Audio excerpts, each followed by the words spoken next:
ദൈവത്തിനു മഹത്വം. യേശുക്രിസ്തുവിൻ്റെ വീണ്ടും വരവും പ്രവചന പഠനമെന്ന 169 ഭാഗത്തേക്ക് ഏവരെയും പ്രാർത്ഥനയോടെ ക്ഷണിച്ചുകൊള്ളുന്നു.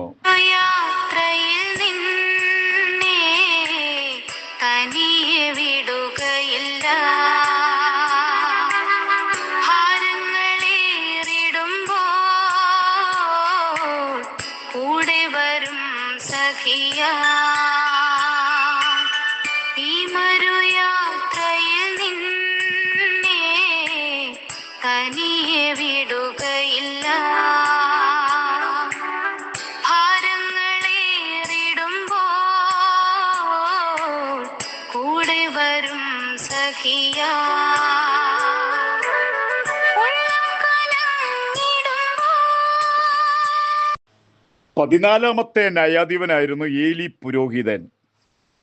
40 വർഷം ന്യായപാലനം ചെയ്തു. ന്യായാധിപന്മാർ 4:18. തൻ്റെ കാലം വളരെ മോശമായ അവസ്ഥയിലൂടെ പോയിക്കൊണ്ടിരുന്നു. തൻ്റെ മക്കളുടെ മഹാപാപം ഇവിടെ പറയാൻ എനിക്ക് താല്പര്യമില്ല. അതൊരു മഹാപാപങ്ങൾ അവർ ചെയ്തുകൊണ്ടിരുന്നു. അക്കാലത്തെ വചനത്തിന് പ്രാധാന്യം കൊടുത്തില്ല. ദർശനം ഇല്ലായിരുന്നു. വചനമാണ് ജനങ്ങളെ പിടിച്ചു നിർത്തുന്നത്. വചന ഹൃദയത്തിൻ്റെ അകത്ത് കയറിക്കഴിഞ്ഞാൽ ഏതെല്ലാം പ്രശ്നങ്ങളും പ്രതികൂലമായിരുന്നാലും ധാരണം ചെയ്യാൻ സാധിക്കും. ദർശനം ഏറെ ഇല്ലായിരുന്നു പറഞ്ഞാൽ വളരെ വളരെ ചുരുക്കം. നമ്മുടെ കേരളത്തിലെ പെന്തക്കോസ്തിൻ്റെ വിജയത്തിൻ്റെ രഹസ്യം അന്നത്തെ ദൈവദാസന്മാർ ശക്തമായി വചനം പ്രസംഗിക്കുമായിരുന്നു. അന്ന് ദർശനങ്ങൾ ഉണ്ടായിരുന്നു, പ്രവചനങ്ങൾ ഉണ്ടായിരുന്നു, ശരിയായിട്ടുള്ള ഉപദേശം ഉണ്ടായിരുന്നു. അതാണ് കേരളത്തിലെ സഭയുടെ വളർച്ച എന്നുള്ള കാര്യം നമ്മൾ ഓർക്കണം. ഇന്ന് ചില വേദികളിലെ കോമഡികളെ, തമാശകളെ, വന്നിരിക്കുന്ന പാസ്റ്റർമാരെയും വിശ്വാസികളെയും അപമാനിക്കുക, അത് കേൾക്കുമ്പോൾ പൊട്ടിച്ചിരിക്കും. അതാണ് ഇന്ന്.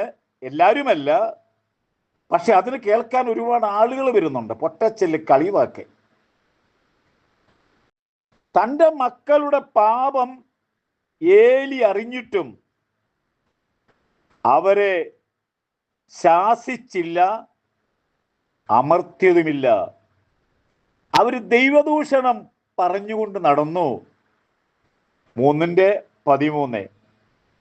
എന്നിട്ടും ഏലിക്ക് അവരെ നിയന്ത്രിക്കാൻ സാധിക്കാതെ പോയി. കാരണം ഏലി മാതൃകപരമായി ജീവിച്ച വ്യക്തിയായിരിക്കാം. ഒരുപാട് സാധ്യതകൾ താഴോട്ട് നമ്മൾ വായിച്ചു വരുമ്പോൾ മനസ്സിലാക്കാൻ സാധിക്കും. അങ്ങനെ ഇരിക്കുന്ന സാഹചര്യങ്ങളാണ് ശൗമേലമ്മ ബാലൻ അവനെ ദൈവാലയത്തിൽ കിടത്തും. ചരിത്രങ്ങൾ അറിയാവുന്നതുകൊണ്ട് ഞാൻ വളരെ ചുരുക്കമായിട്ട് പറയുന്നു. യഹോവ ദൈവം ശൗമേലിനെ വിളിച്ചു. ഏലിയുടെ ഭവനത്തിൽ വരുന്ന കാര്യങ്ങൾ മുഴുവൻ വെളിപ്പെടുത്തി കൊടുത്തു. രാവിലെ ഏലി ശൗമേലിന്റെ അടുക്ക ചെന്നു. നിന്നോട് പറഞ്ഞത് ഒട്ടും മറച്ചു വെക്കരുതേ എന്ന് പറഞ്ഞു. അതിനകത്തൊരു പ്രധാനമായ കാര്യമുണ്ട്. ഇത് കേൾക്കുന്നവന്റെ ചെവി രണ്ടും മുഴങ്ങും എന്ന് പറഞ്ഞാൽ നമുക്ക് ചിന്തിപ്പാൻ കഴിയാത്ത സംഭവങ്ങൾ വരാൻ പോകുമ്പോഴാണ് കേൾക്കുന്നവന്റെ ചെവി മുഴങ്ങുക എന്ന് പറയുന്നത്. ഏലിയുടെ ഭവനത്തിലെ പാപത്തിന് പരിഹാരമില്ല. ഇവിടെ പറയുന്നത് അകൃത്യത്തിനും യാഗത്താലും വഴിപാടാലും പരിഹാരമില്ല. ഒരു കാര്യം ഓർക്കണം, എല്ലാ പാപങ്ങൾക്കും പരിഹാരം ഉണ്ടെന്ന് വിചാരിക്കരുത്. നമ്മളങ്ങനെ ചിന്തിക്കരുത്. ചില പാവങ്ങൾക്ക് പരിഹാരമെന്ന് പറഞ്ഞതില്ല.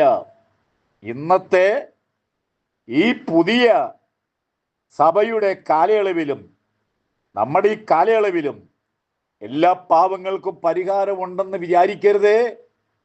ചില പാപം നരകത്തിലേക്ക് കൊണ്ടുപോകും. ചില പാപങ്ങൾ ദൈവത്തിന്റെ മനസ്സരിവിൽ അതിൻ്റെ പാപത്തിന് പരിഹാരം ദൈവം വരുത്താം. കേൾക്കുന്നവന്റെ ചെവി രണ്ടും മുഴങ്ങുന്നു എന്ന് പറയുന്നത് ഒറ്റ ദിവസം കൊണ്ട് സംഭവിച്ചു. ഇസ്രായേൽ ഫെലിസ്ത്യരുടെ മുമ്പിൽ തോറ്റു. തോക്കാൻ കാരണം നേതൃത്വം വഹിച്ചത് ഹെഫിനിയും ഫിനെഹാസുമായിരുന്നു.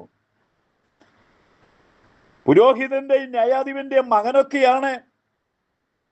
അവരവിടുത്തെ വലിയ ആളുകളായിരിക്കാം. പക്ഷേ ദൈവത്തിന് മുമ്പിൽ മഹാപാപം ചെയ്ത ഹെഫിനിയും ഫിനെഹാസും ഒറ്റ ദിവസം പട്ടുപോയി. പെട്ടകം ഫെലിസ്ത്യർ പിടിച്ചുകൊണ്ടുപോയി. പെട്ടകം അവരുടെ കയ്യിൽ നിന്ന് പോയി. ഈ വിവരങ്ങൾ അറിഞ്ഞപ്പോൾ ഏലി പുരോഹിതൻ ഇരുന്ന ഇരിപ്പിടത്തിൽ നിന്നും അദ്ദേഹം പുറകോട്ട് വീണു. കഴുത്ത് ഒടിഞ്ഞു, മരിച്ചു. ഒരു കാര്യം എനിക്ക് ഓർപ്പിക്കാനുള്ളത്, ദൈവത്തെ മറക്കുന്നവരെ ഓർത്തുകൊള്ളുവീൻ, വിടിവിപ്പാൻ ആരും ഉണ്ടായിരിക്കുകയില്ല. ഇത് സർവജനത്തോടുള്ളതായ സന്ദേശമാണ്. ആരായിരുന്നാലും ദൈവത്തെ മറന്നാൽ വിടിവിപ്പാൻ ആരും ഉണ്ടായിരിക്കും. ഞാൻ കീറിക്കളയും.